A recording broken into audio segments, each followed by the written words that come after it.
The J Award is given annually to a member of the nonprofit community who has made an impact through leadership.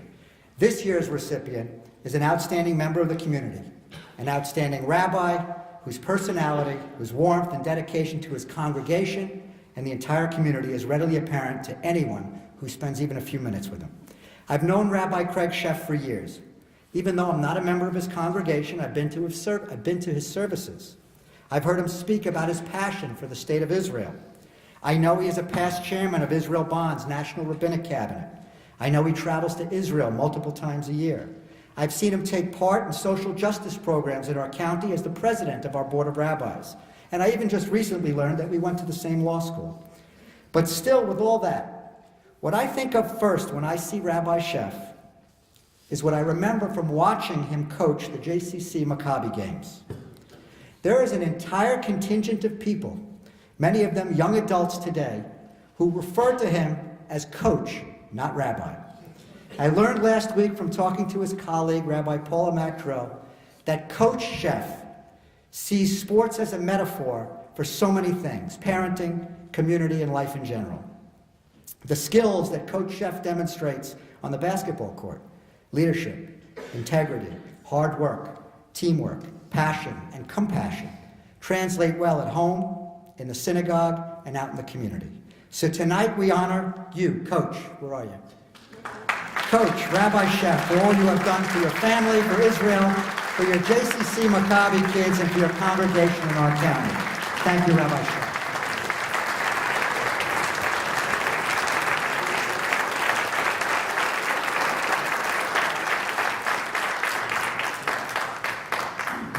Barry's tall enough to be center on this year's 16U basketball team. Can you make it, Barry? Fort Lauderdale.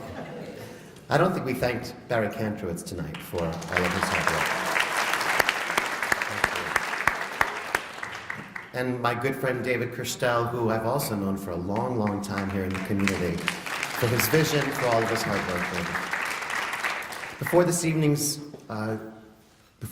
program, I took my 4 sons and my wife Nancy into the Karsh Daily Chapel, and I showed them my Makom Kavua, the place that my father and I sat for many years coming to synagogue here. And I make sure they see my father's name hanging in the vestibule here as a past president of this synagogue and as the chairperson of the building committee that was a big part of this sanctuary and what this vibrant synagogue has become. And my mother's still mad at him for the grade in the floor because it's a little sharp on the heels. But that being said, I don't know that my father ever would have imagined that some 30 years after the construction of this sanctuary, his grandsons would stand on the bima singing Hatikva for the community. Truth is, my boys have only known one home at the Orangetown Jewish Center, where I've been for 20 years now.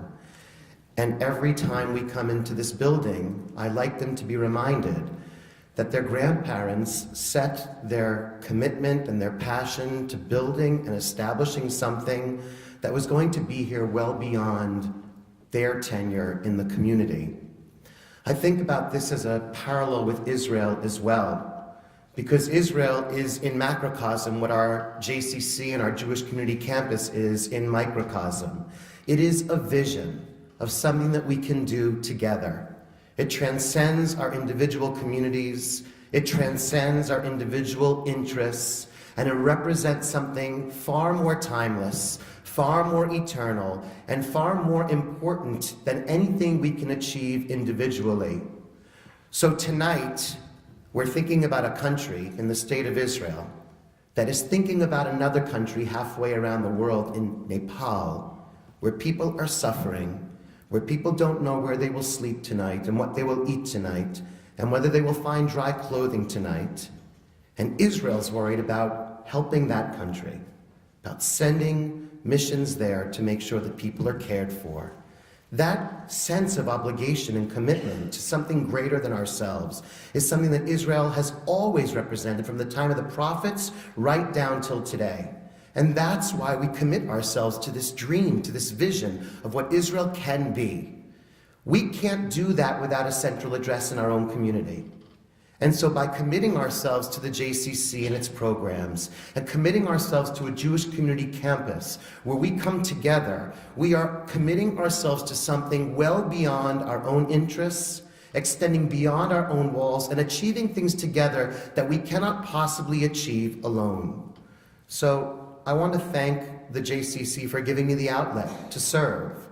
And I certainly want to thank my wife Nancy for giving me the opportunity to travel to Israel 3 to 4 times a year on behalf of my community and Israel Bonds and the Jewish community in general.